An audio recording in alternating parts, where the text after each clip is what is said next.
ہم ویسی زندگی نہیں گزار پا رہے. حضور کی زندگی کیسی؟ جب سفر کرتے تھے، سفر کرتے تھے تو سفر میں اپنی بیویوں سے فرماتے تھے، توجہ کریں کیا فرماتے تھے، چلو ہم لوگ دوڑیں گے، ایک ساتھ دوڑیں. سفر میں کیا ہوتا تھا، کبھی کبھی فرماتے تھے چلو ہم دوڑ لگائیں گے، دوڑیں گے. اور دوڑتے ہوئے کبھی ام المومنین آگے نکل جاتی تھی، موقع دیتے تھے تم آگے نکل. حالانکہ وہاں تو جبریل بھی آگے نہیں جا سکتے ہیں، جبریل تھکتے ہیں، مگر فرماتے تھے موقع دیتے تھے دل جوئی کے لیے. کبھی ام المومنین آگے نکل جاتی تھی اور کبھی حضور آگے نکل جاتے. تو جب حضور آگے نکل جاتے تھے تو فرماتے تھے اس دن تم آگے نکل گئی تھی، آج ہم نکل گئے، بدلہ برابر برابر ہو. یہ حضور کی وہ امہات المومنین کتنی خوش رہتی ہوں گی جن کو حضور کے ساتھ دوڑنے کی سعادت ملتی.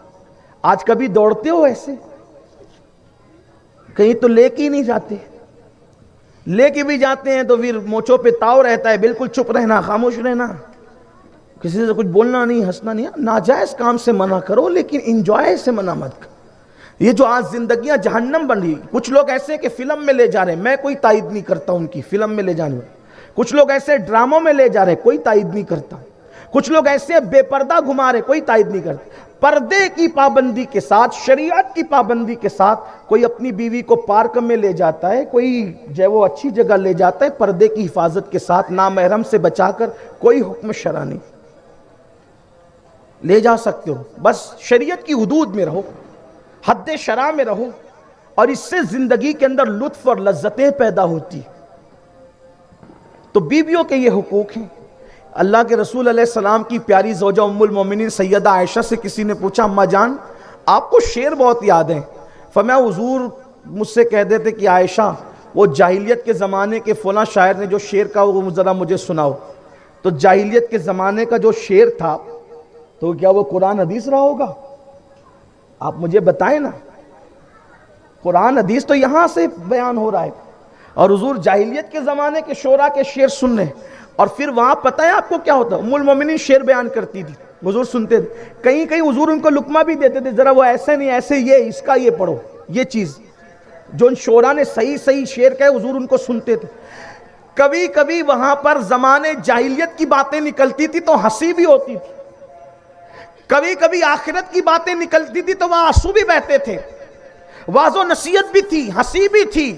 زمانے جاہلیت کے شعراء کا تذکرہ بھی تھا، کھانے پینے کی باتیں بھی تھی، طبیبوں کی باتیں بھی تھی، حبیبوں کی باتیں بھی تھی. گویا کہ پھر کبھی کبھی ایسا بھی تھا کہ وہ زمانے جاہلیت کے مرد و عورتوں کے کچھ ایسے قصے تھے جو عرب میں مشہور تھے، وہ بھی بیان ہوئے جس کا ذکر بخاری میں موجود، جس کا تذکرہ امام اہل سنت نے اپنے کچھ اشعار میں فرمایا.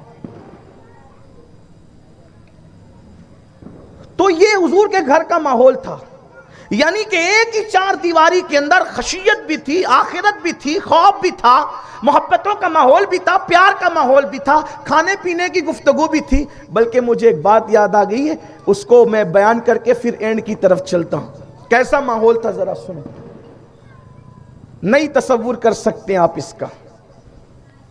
بلکہ بعض باتیں تو اتنی خوبصورت ہے کہ اس کو من و عن بیان کروں تو شاید آپ ہضم نہ کر سکیں.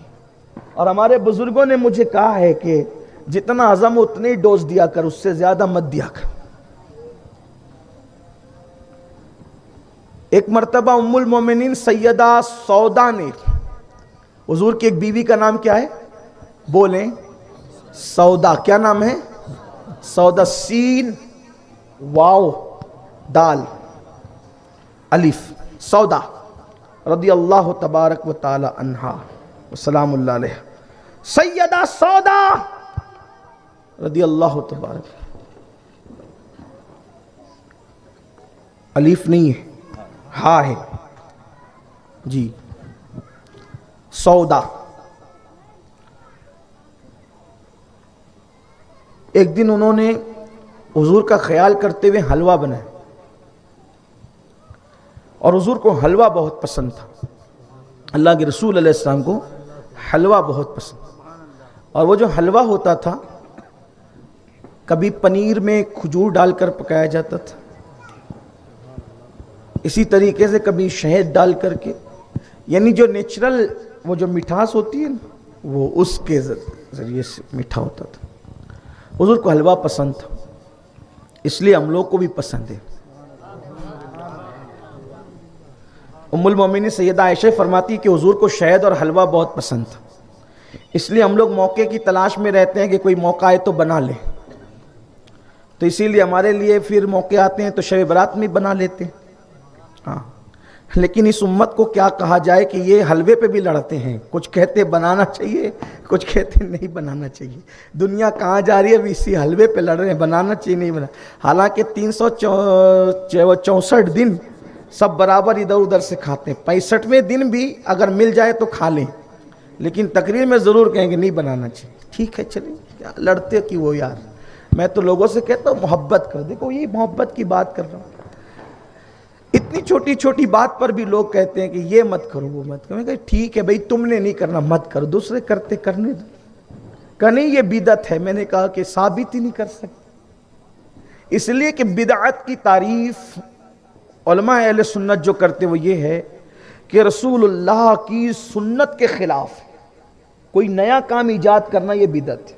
ایک جامع تعریف. حضور کی جو سنت ہے اس کے خلاف کوئی بھی نیا کام آپ شروع کریں گے حضور کی سنت کے خلاف میں، اگینسٹ میں، اپوزٹ میں، وہ بدعت ہے. بہرحال چلیں، جس کو بنانا ہے بنائیں، جس کو نہیں بنانا نہیں بنائیں. حلوے کی خصوصیت یہ ہے کہ اگر غمگین دل والے لوگ حلوہ کھائیں تو ان کے دل کو فرحت ملتی ہے. اب آپ سوچتے ہیں یہ شب برات بھی تم لوگ کیوں بناتے ہو؟ تو رات کو شب برات میں بزرگوں کا معمول تھا اللہ کی خشیت میں رونا، تو رو رو کر دل حزن و ملال میں ڈوب جاتا تھا، تو صبح کو حلوہ کھا لیتے کیونکہ وہ فرحت عطا کرتا. ہاں، اور شہد کی بھی برکت یہ ہے کہ اللہ کے رسول علیہ السلام فرماتے ہیں جو ایک مہینے کے اندر 30 دنوں میں 3 دن صبح کو پہلی غذا شہد کی شکل میں کھائے، یعنی شہد چاٹ لے پی لے، اس کو کبھی بیماری چھو کر بھی نہیں گزرے. شہد کی بہت برکت. اگر مل جائے تو کوشش کرو کہ روزانہ اپنی صبح شہد سے کیا کرو. اور یہ گارنٹیڈ شفا ہے، شفاء للناس. قرآن کہتا ہے کہ اس میں شفا ہے. قرآن کہہ رہا ہے شفا ہے، اس میں کبھی نقصان نہیں ہوگا، لیکن لمٹ میں. کلو وشربو ولا تسرف. کھاؤ پیو، حد سے مت بڑھو. کسی بھی معاملے میں حد سے بڑھو گے تو پھر دوا بھی پھر بیماری ہو جائے گی. تو شہد سے بڑا پیار تھا. اسی طرح کلونجی بھی فرمایا کہ موت کا اگر کوئی علاج ہوتا تو کلونجی میں ہوتا. سبحان اللہ. عنوان ہی آپ نے ایسا دیا، اس لیے تھوڑا سا آج اپنے معمول سے ہٹ کر اس پر بھی گفتگو کرنی پڑی. ارشاد احبہ ناطق تھا، ناچار اس راہ پڑا جانا، ناچار اس راہ پڑا جانا. تو بات سمیٹتے ہوئے عرض کر رہا تھا، ام المومنین سیدہ سودا نے حلوہ بنایا. اس دن باری تھی سیدہ طیبہ طاہرہ عائشہ صدیقہ کے گھر کی.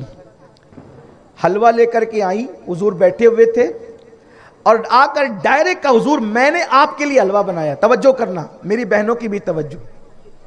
کیا عرض کیا؟ حضور میں نے آپ کے لیے حلوہ بنایا.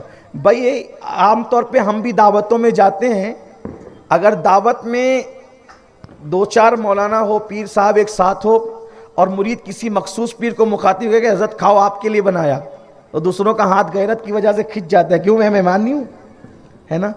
تو مہمان ہو تو انسان اتنی غیرت کرتا ہے. وہاں تو سوکنوں والا معاملہ تھا. آئی لے کر کے کہتی حضور یہ حلوہ کھائیں، میں نے آپ کے لیے بنایا. تو حضور علیہ السلام نے آنکھ سے اشارہ کیا. یہ بھی میرے محبوب کی ادائے دل ربانہ کوئی ملاحظہ. حضور نے آنکھ سے اشارہ کیا، آنکھ سے اشارہ. ہائے ہائے ہائے، قربان ہے ساری ادائیں قربان. تیری سیرت تیری صورت زمانے سے نرالی ہے، تیری ہر ہر ادا پیارے دلیل بے مثال. ہم کیا بتا سکیں، آنکھ سے اشارہ. وہ نرگسی آنکھیں جس کے اشارے ابرو پر نظام کائنات بدلتا ہے. سیدہ سودا کو کہا ان کو بھی کہو. اشارہ کیا. یعنی عائشہ کو بھی کہو کہ وہ بھی کھائے. اب ایسے اشارہ کرنا تھا اور ادھر ام المومنین کی نظر پڑ گئی کہ اشاروں میں بات کیا ہو رہی. سیدہ عائشہ نے دیکھ لیا, سبحان اللہ, دیکھ لیا تو سیدہ سودا نے کہا عائشہ لو تم بھی کھاؤ. جب اشارہ کیا, اشارہ دیکھ لیا تو انہوں نے کہا میں نہیں کھاؤں گی. کیوں؟ تو حضور نے کہا تو تم کہہ رہی ہو نا, پہلے تم نے کہا مجھے کہا. اس لیے کہ عورتوں میں غیرت تو ہوتی ہے نا, تم نے کہا مجھے پہلے کہا تو میں نہیں کھاؤں گی. تو اماں سودا نے کہا, محبتیں بھی تھی غیرت کے ساتھ, کہا کھانا پڑے گا. میں نے کہہ دیا نا میں نہیں کھاؤں گی. پھر کہا نہیں کھاؤ گی نا تمہارے منہ پہ مل دوں گی, کھاؤ. ہاں ٹھیک ہے مل دو. انہوں نے حلوہ اٹھایا اور اماں عائشہ کے منہ پہ مل دی. حضور اتنا ہنسے جیسا کہ ان کی شان تھی کہ حضور کی داڑیں نظر آئیں, داڑھ شریف نظر آئیں. اتنا ہنسے, محظوظ ہوئے, خوش ہوئے, ہنسے. اب جب ام المومنین عائشہ صدیقہ کے چہرے پہ انہوں نے حلوہ لگا دیا تو سرکار نے فرمایا عائشہ انہوں نے تمہارے چہرے پہ حلوہ ملا, اب تمہاری باری ہے, میں اس کے ہاتھ پکڑتا ہوں تم اس کو حلوہ ملو. اور حضور نے حضرت سودا کے ہاتھ یوں پکڑے. ہائے ہائے ہائے, یہ حضور کے گھر کا ماحول. سبحان اللہ. آج تو آگ لگ رہی گھروں کے اندر, ماں بہن کی گالیاں دی جاتی ہے. یہ اپنے نبی کی سنت ہے میرے بھائیوں, اس طرح سے زندگیاں گزرتی ہے خوشی خوشی. حضور نے پکڑا, ام المومنین نے حلوہ لیا اور ان کے منہ پہ مل دیا. حضور نے فرمایا برابری ہوگی.